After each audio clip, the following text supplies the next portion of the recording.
Hello students, welcome to basic education. आज हम पढ़ेंगे chapter 4 materials, that is metals and non metals. Okay, so start करते हैं।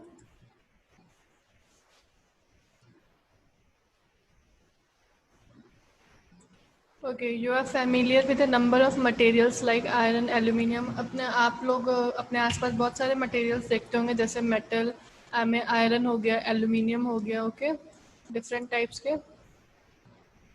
यहाँ पे टेबल दी हुई है, table 4.1, appearance and hardness of metal. Okay, यहाँ पे ऑब्जेक्ट का नाम है, जैसे आयरन, कोल, सल्फर। दूसरे कॉलम में आपको उसकी अपीयरेंस लिखनी है, वो शाइनी दिख रहा है, शाइन कर रहा है, या फिर वो डल दिख रहा है। और थर्ड कॉलम में आपको उसकी हार्डनेस लिखनी है, वो हार्ड है, बहुत हार्ड है, या फिर हार्ड नहीं है वो। ओके, सो हम पढ़ेंगे physical properties of metals and non metals. Have you ever seen a blacksmith beating an iron piece or an article made up of iron like a spade, shovel, axe? Do you find a change in the shape of these article? आपने क्या कभी देखा है blacksmith iron piece से, किसी भी चीज़ के hammer से किसी चीज़ को बीट कर रहा है वो? ठीक है, तो जिस चीज़ को वो बीट कर रहा है, क्या उसका शेप चेंज हुआ है? जैसे यहाँ पे एग्जाम्पल दिखाया हुआ है, ये हैमर है, इससे वो ये आयरन की नेल को बीट कर रहा है, तो आयरन की नेल का शेप चेंज होगा। Yes, okay. सो यहाँ पे आपको एक कॉलम है, यहाँ पे लिखना है आयरन नेल को आप मतलब हैमर से बीट कर रहे हो, क्या उसका शेप चेंज हुआ है? उसको यहाँ पे लिखना है, शेप चेंज हुआ है, वो फ्लैट हो गया या फिर पीसेस में ब्रेक हो गया है। सेकेंड है coal piece, third aluminium, and fourth pencil lead. Next, the properties of metal by which they can be beaten into thin sheets is called malleability. Malleability metals की ऐसी प्रॉपर्टी है जिसके through वो thin sheets में, मतलब पतली पतली sheets में वो ईजिली ट्रांसफॉर्म किए जा सकते हैं। सो मेटल की वो प्रॉपर्टी जिससे वो थिन शीट्स में बीट किए जा सकते हैं या फिर थिन शीट्स में ट्रांसफॉर्म कर सकते हैं, ऐसी प्रॉपर्टीज़ को मैलिएबिलिटी बोलते हैं। सो मेटल्स के पास मैलिएबिलिटी प्रॉपर्टी होती है। Okay, where do you find the use of aluminium and copper wires? Aluminium and copper wires का यूज़ कहाँ पे होता है? Have you seen wire of coal? क्या एल्यूमिनियम एंड कॉपर वायर की जगह आपने कोल का वायर देखा है? No. So the property of metal by which it can be drawn into wires, okay, is known as ductility. Malleability क्या था? Malleability ऐसी प्रॉपर्टी थी जिसके थ्रू मेटल्स को शीट्स में हम चेंज कर रहे थे। डक्टिलिटी ऐसी प्रॉपर्टी है जिसके थ्रू मेटल्स को हम वायर्स में चेंज कर रहे हैं। Okay, so malleability is the property of metal by which we can convert metals into sheets, thin sheets, and ductility is the property of metal by which they can be drawn into wires or they can be converted into wires. Okay, since metal produce sonorous क्या होता है? जब हम metal को किसी चीज़ से beat करते हैं हैमर से, तो उनसे आवाज़ निकलती है। सो मेटल्स को जब भी हम बीट करते हैं तो वो रिंगिंग साउंड प्रोड्यूस करते हैं। इस प्रॉपर्टी को उनकी सोनोरस कहा जाता है। Sonorous is the property when metals are beated they produce a ringing sound. Okay, so metals की क्या क्या प्रॉपर्टी होती है? They are hard, lustrous means shining, malleable, ductile, sonorous, and as well as they are good conductor of heat and electricity. वो heat और electricity के good conductor होते हैं, उन्हें पास करते हैं। ठीक है, अब हम पढ़ेंगे कुछ, ये सारी थी physical properties metals and non metals की। अब हम पढ़ेंगे केमिकल प्रॉपर्टीज। मेटल्स की जो भी फिजिकल प्रॉपर्टीज हैं, जैसे they are hard, lustrous, malleable, ductile, sonorous, ये सारी प्रॉपर्टीज नॉन मेटल्स में नहीं होती हैं, और नॉन मेटल्स पुअर कंडक्टर होते हैं। नॉन मेटल्स के एग्जाम्पल है sulphur, carbon, oxygen, phosphorus, etcetera. अब हम पढ़ेंगे केमिकल प्रॉपर्टीज। इसमें फर्स्ट प्रॉपर्टी है रिएक्शन विद ऑक्सीजन। यहाँ पे हम देखेंगे जब मेटल ऑक्सीजन से रिएक्ट करता है तो रस्ट का फॉर्मेशन करता है। आपने देखा होगा बहुत जगह रस्ट मीन्स जंग लग जाती है, जो भी लोहे की चीज़ें होती हैं जिनमें मॉइस्चर आ जाता है। यहाँ पे एक रिएक्शन दिखाई गई है, आयरन Fe से डिनोट करते हैं, plus oxygen O2 plus water H2O। ये रिएक्ट करके क्या देते हैं? Fe2O3। Okay, magnesium plus oxygen. ये मैग्नीशियम रिबन वाला एक आपने एक्सपेरिमेंट करा होगा 7th क्लास में। ठीक है, तो यहाँ पे हम देखेंगे एक एक्टिविटी है, let us check the nature of rust form as a result of reaction between. अब हम आयरन, ऑक्सीजन और वाटर के बीच में रिएक्शन करके देखेंगे रस्ट कैसे फॉर्म होती है। ठीक ठीक, collect a spoonful of rust and dissolve it in very little amount of water. आपको किसी भी ऐसी जगह से जहाँ रस्ट लगा हुआ है आयरन के पीस पे, वहाँ से रस्ट कलेक्ट करनी है, उसको वाटर में डिजोल्व करना है। You will find that the rust remain suspended in water. आप क्या देखेंगे, रस्ट वाटर में सस्पेंडेड रहती है, वो अच्छे से डिजोल्व नहीं होती है। Test the solution. उस सॉल्यूशन को आप ब्लू और रेड लिटमस से टेस्ट करेंगे तो आप क्या देखेंगे,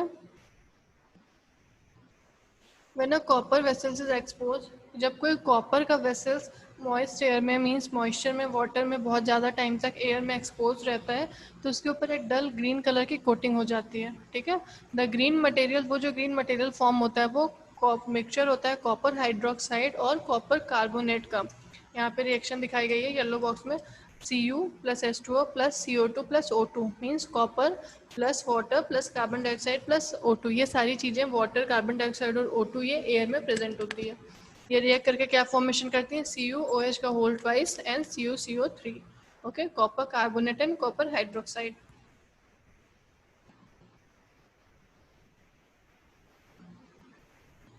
यहाँ पे देखिए टेबल 4.1 4.4, यहाँ पे आपको बेस का नाम लिखना है, जैसे कैल्शियम हाइड्रोक्साइड। ओके, फिर कैल्शियम हाइड्रोक्साइड एक मेटल है, सॉरी एक बेस है। इस बेस में मेटल क्या है, कैल्शियम। कैल्शियम एक पार्ट है इसका जो मेटल है। ठीक है, तो नेक्स्ट कॉलम में आपने मेटल लिखा है। सेकेंड एसिड का क्या नाम है, सल्फ्यूरिक एसिड। ओके, और नॉन मेटल सल्फर। इस तरह से आपको एक चार्ट बनाना है। इधर आप बेस के नाम लिखेंगे, इस बेस में मेटल कौन सा प्रेजेंट है। इधर आप एसिड का नाम लिखेंगे, इस एसिड में नॉन मेटल कौन सा है उसको आप यहाँ पे लिखेंगे। Okay, the name of the product form in the reaction of sulphur and oxygen. Sulphur और ऑक्सीजन में के रिएक्शन में जो फॉर्मेशन हो रहा है वो सल्फर डाइऑक्साइड गैस है। ठीक है, सल्फर डाइऑक्साइड गैस जब वाटर में डिजोल्व होती है तो सल्फ्यूरस एसिड फॉर्म होता है। यहाँ पे रिएक्शन दिखाई गई है, sulphur dioxide SO2 plus water, water में डिजोल्व होकर ये एसिड फॉर्मेशन करता है, sulphurous acid H2SO3। Okay, sulphuric acid जो है वो एसिड है, तो वो ब्लू लिटमस को रेड में कन्वर्ट कर देता है। ठीक है, जो नॉन मेटल्स के ऑक्साइड्स होते हैं, नॉन मेटल्स के जो ऑक्साइड्स फॉर्म होते हैं वो एसिडिक होते हैं। देखिए सल्फर डाइऑक्साइड, ये नॉन मेटल था सल्फर, इनके जो ऑक्साइड्स होते हैं वो यूजुअली सल्फ्यूरस एसिड जो फॉर्म हुआ है वो एसिडिक नेचर का है। मीन्स नॉन मेटल्स के जो ऑक्साइड्स होते हैं वो रिएक्ट करके एसिडिक फॉर्म करते हैं। अब हम यहाँ देखेंगे reaction with water. Let us see how metals and non-metals react with water. Sodium is a metal, is very reactive. Sodium metal is very reactive. It react vigorously with oxygen and water. Sodium बहुत ही ज़्यादा reactive metal है, ये water से बहुत जल्दी react करता है। ठीक है, जब ये water के contact में आता है तो lot of heat, बहुत सारी heat generate होती है। इसी वजह से sodium को हमेशा केरोसिन में store करते हैं। You observe that sodium reacts vigorously with water। हमें पता है सोडियम वाटर से रिएक्ट करता है। ठीक है, जबकि कुछ और मेटल्स हैं जो नहीं रिएक्ट करते हैं, जैसे आयरन बहुत स्लोली रिएक्ट करता है। आयरन रिएक्ट करके रस्ट का फॉर्मेशन करता है। नॉन मेटल्स जनरली वाटर से रिएक्ट नहीं करते हैं। ठीक है, नॉन मेटल्स को वाटर में हम स्टोर कर सकते हैं, जैसे फॉस्फोरस। ठीक है, ये इनको हम वाटर में स्टोर कर सकते हैं, बट जब ये एयर के कांटेक्ट में आते हैं तो ये तुरंत इट कैचेस फायर, ये तुरंत फायर कैच करते हैं, इसीलिए इनको हम वाटर में स्टोर करते हैं। अब हम यहाँ देखेंगे reaction with acid. You must have found that non metals generally acid से रिएक्ट नहीं करते हैं, बट मेटल्स जो होते हैं वो एसिड से रिएक्ट करके हाइड्रोजन गैस प्रोड्यूस करते हैं। ठीक है, यहाँ पे देखिए एक टेबल है, यहाँ मेटल या नॉन मेटल का नाम लिखा है, यहाँ HCl से रिएक्ट करा के आपको देखना है, और यहाँ पे सल्फ्यूरस एसिड, ये दो डिफरेंट टाइप के एसिड है, hydrochloric acid HCl and sulphuric acid H2SO4। इनसे रिएक्ट करा के इनका रिजल्ट आपको यहाँ पे नोट डाउन करना है। Reaction with base. ठीक, what does the pop sound indicate. जब हम एसिड से रिएक्ट करा रहे थे तो एक पॉप साउंड भी हमें सुनाई दे रही थी। ये क्या इस पॉप साउंड, अगर पॉप साउंड आती है इसका मतलब हाइड्रोजन गैस प्रेजेंट है। ठीक है, मेटल्स जो है वो बेस के साथ रिएक्ट करके हाइड्रोजन गैस देते हैं। ओके, नॉन मेटल्स का रिएक्शन बेस के साथ बहुत ही कॉम्प्लेक्स होता है, इसको हम बाद में पढ़ेंगे। अब हम देखेंगे डिस्प्लेसमेंट रिएक्शन। यहाँ पे देखिए बीकर ए में कॉपर सल्फेट प्लस जिंक रखा हुआ है, बीकर बी में कॉपर सल्फेट और आयरन है, बीकर सी में zinc sulphate ZnSO4 zinc sulphate और कॉपर है, बीकर डी में आयरन सल्फेट और कॉपर है एंड बीकर ई में जिंक सल्फेट एंड आयरन है। यहाँ पे हम क्या देखेंगे, यहाँ देखिए CuSO4 प्लस Zn था, ठीक है। इस रिएक्शन में क्या हुआ, कॉपर ने जिंक को रिप्लेस जिंक ने कॉपर को रिप्लेस कर दिया, तो यहाँ फॉर्मेशन क्या हो गया, ZnSO4, okay, and copper release हो गया। सेकेंड बीकर में हमारा कॉपर सल्फेट और आयरन था, तो आयरन ने कॉपर को रिप्लेस कर दिया, इसने फॉर्म कर लिया आयरन सल्फेट और कॉपर को रिलीज कर दिया।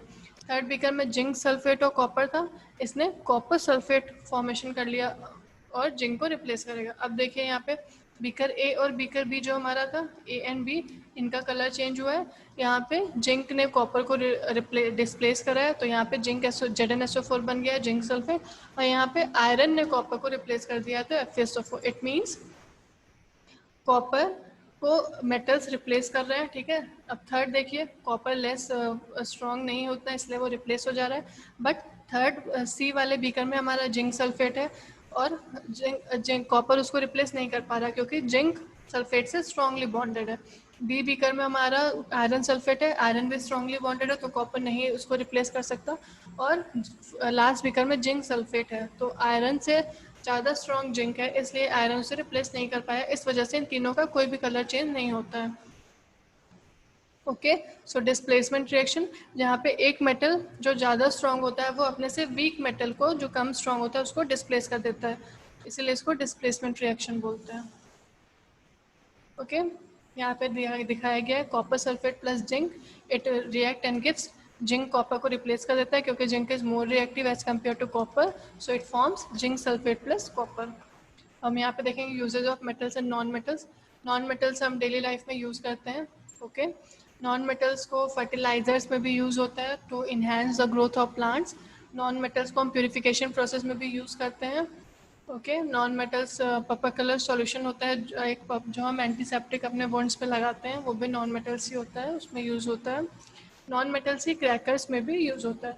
मेटल्स बहुत सारी मशीनरी बनाने में यूज़ होता है, जैसे automobiles, aeroplane, trains etcetera. So hope आप सबको ये चैप्टर समझ में आ गया होगा, metals and non metals, acid, base, water और डिस्प्लेसमेंट रिएक्शन के बारे में।